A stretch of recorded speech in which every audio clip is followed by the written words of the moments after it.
Voltando então para a segunda e última parte do estudo de número 106, as autoridades constituídas. Vamos continuar aí a partir da pergunta 14, que traz a seguinte questão: com esse fim, que decreto aconselharam eles ao rei que fizesse e assinasse? Então nós vemos aqui que algumas pessoas que trabalhavam para o rei Dario também, lá na época de Daniel, estavam com inveja, estavam querendo derrubá-lo, prejudicá-lo, porque ele tinha muito prestígio perante o rei, mas eles eram de crenças diferentes, Daniel, como um hebreu, como um servo de Deus, guardador do sábado, do sétimo dia da semana, como dia de descanso, cultuava o Deus verdadeiro, Yahweh, ou Yahvé, como alguns leem, E uma pessoa que seguia aí, alguns costumes diferentes desses outros servos de Dario, estavam aí agora entrando nessa questão, e eles então propuseram que o rei fizesse algo, assinasse um decreto, uma lei, e nós vamos ver que decreto foi esse e como isso afetou a Daniel. A resposta diz então o seguinte: que qualquer que por espaço de 30 dias fizer uma petição a qualquer deus ou a qualquer homem, e não a ti, ó rei, seja lançado na cova dos leões. Daniel 6, versículo 5. Ao contrário do decreto de Nabucodonosor, este decreto proibia o culto do Deus verdadeiro, e estava, portanto, em divergência com o primeiro mandamento, que proibia, na realidade, e proíbe, essa correção aí foi eu que coloquei, proíbe o culto de qualquer outro Deus, além do verdadeiro, como aquele, porém, era de caráter religioso e perseguidor. Então, enquanto que o decreto de Nabucodonosor, ele ordenava uma falsa adoração, o decreto que eles propuseram para que Dario assinasse, proibia a adoração verdadeira. E vamos ver no que isso deu, Pergunta 15. Como considerou Daniel este decreto? Daniel, pois, quando soube que o edito estava assinado, entrou em sua casa. Ora, havia no seu quarto janelas abertas do lado de Jerusalém, e 3 vezes no dia se punha de joelhos e orava e dava graças diante do seu Deus, como também antes costumava fazer. Daniel 6, versículo 10. Então Daniel manteve o seu costume de orar a Deus. Ele não deixou de orar a Deus, de fazer suas petições a Deus e fazer somente ao rei, porque um decreto foi assinado pelo rei, influenciado por maus conselheiros. Ele não deixou de fazer isso. Ele continuou mantendo a sua devoção ao verdadeiro Deus. Pergunta 16. Que foi finalmente feito com Daniel? Então vamos ver. Então o rei ordenou que trouxessem a Daniel e o lançaram na cova dos leões. Daniel 6, versículo 16. Essa é uma história muito conhecida, Você sabe o que aconteceu. Pergunta 7. Ao ir na manhã seguinte à cova dos leões, que disse o rei Dario a Daniel? Vamos ver então o que o rei disse a Daniel. E chegando-se à cova, chamou por Daniel com voz triste, e disse o rei a Daniel: Daniel, servo do Deus vivo, dá-se-ia o caso que o teu Deus, a quem tu continuamente serves, tenha podido livrar-te dos leões? Daniel 6, versículo 20. Então o rei ainda teve uma esperança de salvar Daniel, porque ele entendeu que aquela lei que ele foi induzido a assinar era uma lei injusta. E ele, no dia seguinte, chegou lá na cova, ainda chamando por Daniel, para ainda com esperanças talvez encontrá-lo vivo. E vamos ver o que Daniel respondeu, Pergunta 18. Então Daniel falou ao rei: ó rei, vive para sempre. O meu Deus enviou o seu anjo e fechou a boca dos leões, para que não me fizesse dano, porque foi achada em mim inocência diante dele. E também contra ti, ó rei, não tenho cometido delito algum. Daniel 6, 21 e 22. Uma vez mais foi demonstrado por um milagre extraordinário operado à vista da maior nação então existente, que com a direção, proscrição ou interferência com a religião ou seu livre exercício, Aos governos civis não é muito oportuno interferir. Por isso que religião é assunto individual e deve ser deixado aos ditames da consciência de cada pessoa. Certo? Então, meus amados, são lições importantíssimas para nós nos dias de hoje. E os governantes estão agindo da mesma forma que no passado. E ainda vão fazer coisas piores lá na frente. Vão impor decretos para que se observe somente um dia da semana como dia santo, em direta oposição ao quarto mandamento da lei de Deus. Em breve, domingo será imposto como dia de descanso oficial em todo o mundo, para que as pessoas observem esse dia, e muitos usarão ainda a desculpa do aquecimento global, a desculpa de que é para o bem da terra, para a preservação do meio ambiente, do planeta. E o mundo assim, então, sofrerá o seu último golpe, o seu último atentado, aberto, escancarado e abrangente contra os mandamentos de Deus. E esse será o último atentado da humanidade contra as leis do soberano do universo, irmãos. E Deus vai interferir, vai colocar um ponto final, vai colocar um basta. Pergunta 19. Antes de apartar-se de seus discípulos, que mandamento lhes deu Jesus? Ide por todo mundo pregar o evangelho a toda criatura. Marcos 16, versículo 15. Então essa foi a ordem de Cristo, né? Pergunta 20. Que contra-ordem logo lhes deu o sinédrio judaico? E chamando-os disseram-lhes que absolutamente não falassem nem ensinassem no nome de Jesus. Atos 4, versículo 18. Que responderam Pedro e João? Olha que outra resposta também que eu considero uma das mais categóricas, né? Nesse caso aqui, autoridades religiosas. Respondendo, porém, Pedro e João lhes disseram: julgai vós se é justo diante de Deus ouvir-vos antes a vós do que a Deus, porque não podemos deixar de falar do que temos visto e ouvido. Atos 4, 19 e 20. Então eles foram corajosos ali, irmãos e amigos. Eles não ficaram calados diante daquelas autoridades. Eles colocaram a vontade de Deus como sendo superior à vontade de líderes religiosos, de autoridades terrenas. Pergunta 22. Por continuarem a pregar no nome de Jesus, que fizeram aos apóstolos as autoridades judaicas? E levantando-se o sumo sacerdote e todos os que estavam com ele, e eram eles da seita dos saduceus, encheram-se de inveja e lançaram mão aos apóstolos e os puseram na prisão pública. Atos 5, 17 e 18. Olha, meus irmãos. Então eles foram presos por desobedecer às autoridades civis e manter a sua obediência a Deus. E vamos ver aqui na pergunta 23 o que fez então o anjo de Deus. Mas de noite um anjo do Senhor abriu as portas da prisão e, tirando-os para fora, disse: ide apresentai-vos no templo e dizei ao povo todas as palavras desta vida. Atos 5, 19 e 20. Uma vez mais é demonstrado que os homens não têm o direito de interferir no livre exercício da religião e que quando as leis dos homens interferem com a lei e a palavra de Deus, devemos obedecer à última, quaisquer que sejam as consequências. Deus mesmo pôs o selo de sua aprovação sobre este procedimento. João Bunyan foi encarcerado durante 12 anos por ousar pregar o evangelho, contrariando assim uma lei.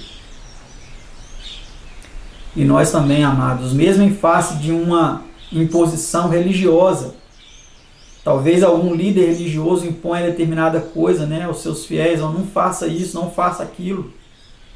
Mas nós devemos obedecer quem? A Deus ou a líderes religiosos? Os discípulos naquele tempo, no tempo deles, escolheram obedecer a Deus e não aos saduceus, aos fariseus, aos líderes religiosos do seu tempo. Nós devemos também nos posicionar da mesma forma. Pergunta 24. Sendo os apóstolos de novo chamados perante o concílio, que lhes perguntou o sumo sacerdote? Não vos admoestamos nós expressamente que não ensinasseis nesse nome? Disse o sumo sacerdote. E eis que enchestes Jerusalém dessa vossa doutrina e quereis lançar sobre nós o sangue desse homem. Atos 5, 28. que era Jesus, né? Vamos ver aqui na pergunta 25 o que responderam os apóstolos.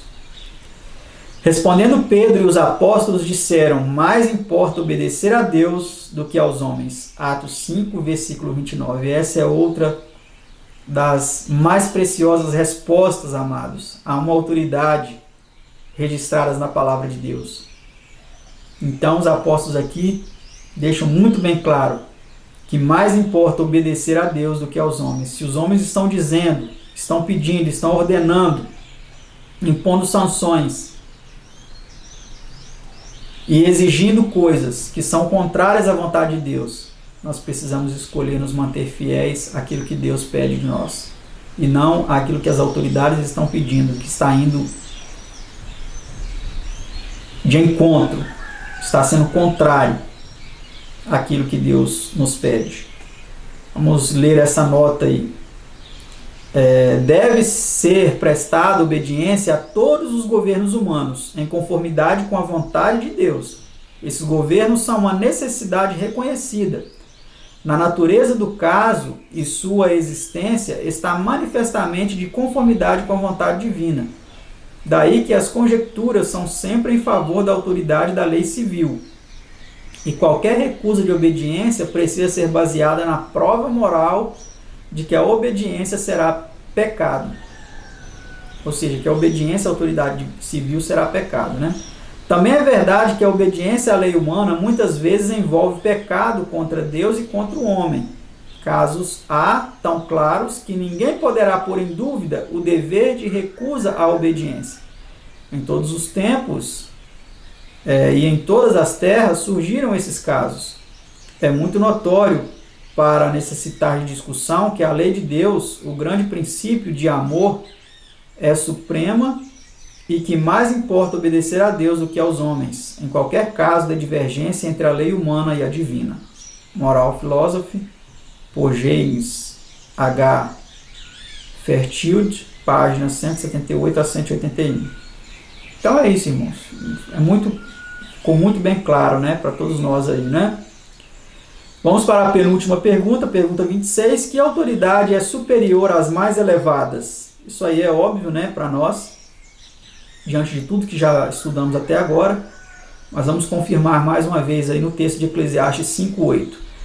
Se vires em alguma província opressão do pobre e violência do direito e da justiça, não te admires de tal procedimento, pois quem está altamente colocado tem superior que o vigia, e há mais altos do que eles.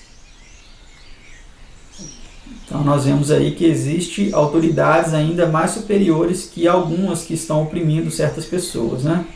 E muitas vezes essas autoridades não são nem vistas, elas estão atuando nos bastidores, né? É um certo governo oculto que existe. Vamos aqui então para a nota, essa nota aí em nosso estudo. Na tentativa de defender o direito do governo civil de impor observâncias religiosas por meio de leis, perguntam algumas pessoas: não obedeceremos então aos poderes constituídos? Respondemos: sim, quando estão em harmonia com os mais altos poderes existentes. Deus fez sua lei para todo o universo. Ele criou o homem, dá as generosas provisões da natureza e retém em sua mão nosso fôlego de vida. Ele deve ser reconhecido e sua lei honrada perante todos os grandes homens e as mais altas autoridades terrestres. Certo, irmãos?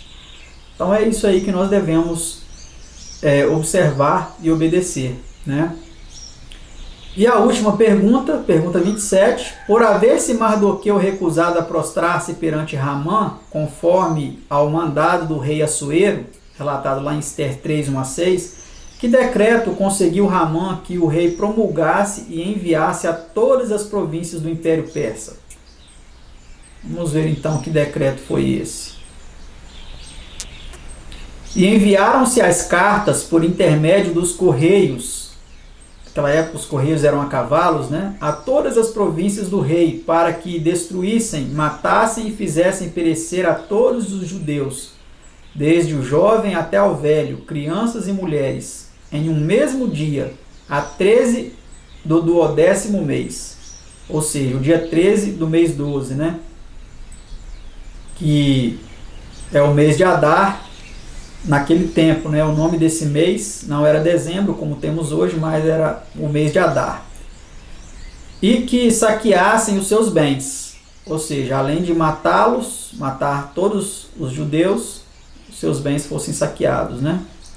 Uma cópia do despacho que determinou a divulgação da lei em cada província foi enviada a todos os povos para que estivessem preparados para aquele dia. Ester 3, 13 a 14. Então essa foi a lei, né, meus amados, que foi instituída para que se matasse então todos os judeus no dia 13 do mês 12, né, do 12º mês. E vamos ver aí o que aconteceu aí através das duas últimas notas. Por orientação da providência foi sustada a execução desse terrível decreto, e Ramã foi enforcado na própria forca que erguera para a execução de Mardoqueu. Ver Ester 7, 9 e 10. Deus pôs a espada, autoridade civil, nas mãos de César, governo civil, para castigo dos malfeitores. Mas quando a espada é erguida para matar o inocente, como no caso das crianças de Belém, conforme Mateus 2,16, ou para impor culto idólatra, como no caso dos 3 hebreus, Daniel 3, ou para proibir o culto do Deus verdadeiro, como no caso de Daniel, relatado em Daniel capítulo 6, ou para exterminar todo o povo de Deus, como no tempo de Ester, ou para impor a observância de um falso sábado, como no caso de todas as leis dominicais, que já existem, né? E de leis universais ainda que serão impostas, isso constitui um abuso da autoridade civil, e não o seu uso próprio e justificado. E Deus honra os que, sob tais circunstâncias, em face da perseguição, opressão e morte, ficam fiéis a Ele. Tá certo? O governo nunca tira proveito da execução de uma lei manifestamente injusta. Os homens conscienciosos não são inimigos, mas amigos de qualquer governo, exceto de uma tirania. São a sua força e não a sua fraqueza. Daniel, em Babilônia, ao orar desobedecendo a lei, foi o verdadeiro amigo e sustentáculo do governo. Ao passo que os que, pretendendo zelar pela lei e pela Constituição, queriam matá-lo, eram os verdadeiros inimigos do governo. É somente quando o governo ultrapassa sua esfera que entra em conflito com a consciência dos homens. E a continuação da nota. Objeta-se, porém, que o exemplo é corruptor, que o homem mau violará uma lei boa, porque o homem bom recusa obediência a uma lei má. Os casos são justamente tão dessemelhantes quanto o direito e o erro, e qualquer tentativa para justificar um pelo outro é uma grande desonestidade. Inquestionavelmente, o princípio pode ser abusado pelos maus, como poderá sê-lo qualquer verdade. Mas o princípio da obediência cega à lei humana é falso, e não há necessidade de perversão para torná-la perniciosa. Deve ser sempre lembrado que a grande finalidade do governo é o bem-estar humano, que a lei e a autoridade nada são em si mesmas, e que toda a sua santidade provém dos usos para que servem. A maquinaria do governo tem valor somente pelo trabalho que faz. Em si mesma não tem valor algum. A pior de todas as imperfeições do governo é deixar ele de atingir o resultado justo e bom. A justiça e a opressão não se tornam toleráveis por estarem em estrita conformidade com a lei. Nada é mais certo, afinal, do que a reação a semelhante mal para derribar o governo, mais perfeitamente constituído. Moral Philosophy, por James Fairchild, páginas 184 a 186. Deus está acima de todos os governadores terrestres, e sua lei acima de todas as leis humanas. Ele nos fez, a nós, portanto, devemos fidelidade a ele, de preferência a qualquer autoridade, potestade ou tribunal terrestre. E com isso não se diz nada em desabono à autoridade civil, exercida em seu domínio próprio, às coisas civis. Tá certo, meus amados? Então, eu tive a graça concedida por Deus a este humilde servo de preparar um livro que fala mais sobre esses assuntos das autoridades civis, impondo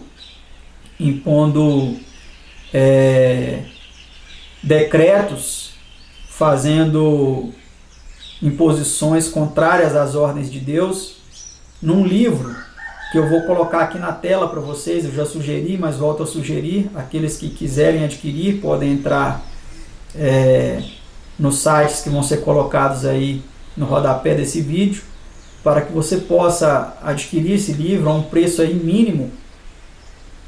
Fizemos um preço o mínimo possível para que todos possam adquirir e ter conhecimento dessas questões aí relatadas nas Escrituras e também das profecias que trazem aí fatos terríveis que acontecerão também agora, que afetarão muitas pessoas nos tempos em que estamos vivendo, que serão impostas por autoridades religiosas e autoridades políticas, governamentais, para, assim como foi feito no passado, impor coisas contrárias às leis de Deus. Então esse livro é um livro muito importante, você pode adquiri-lo, né? Muitos aí também nós, para quem não tem condição alguma, nós também até doamos, tá? Podemos fazer isso caso você não tenha condições de pagar aí o valor mínimo que foi colocado para ele. Se você também quiser fazer doações para que nós possamos imprimir mais exemplares para distribuir para outras pessoas também, você pode fazer isso.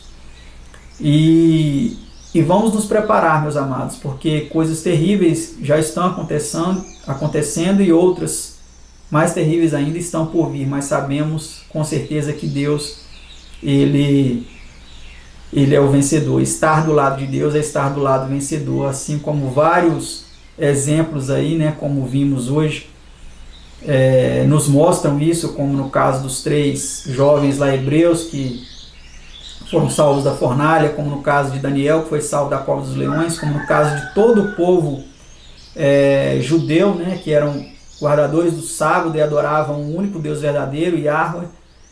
Eles foram salvos também daquele ímpio decreto que foi promulgado, e o decreto se virou contra os inimigos do povo de Israel. Todos esses exemplos eles nos mostram que hoje servir o Deus verdadeiro, Yahweh, e observar o dia que ele instituiu, que é o sábado, realmente será algo que valerá muito a pena ser observado, ser obedecido, em detrimento de todas as oposições, imposições e decretos que venham ser implementados contra a este culto verdadeiro, a essas observâncias verdadeiras dos mandamentos de Deus.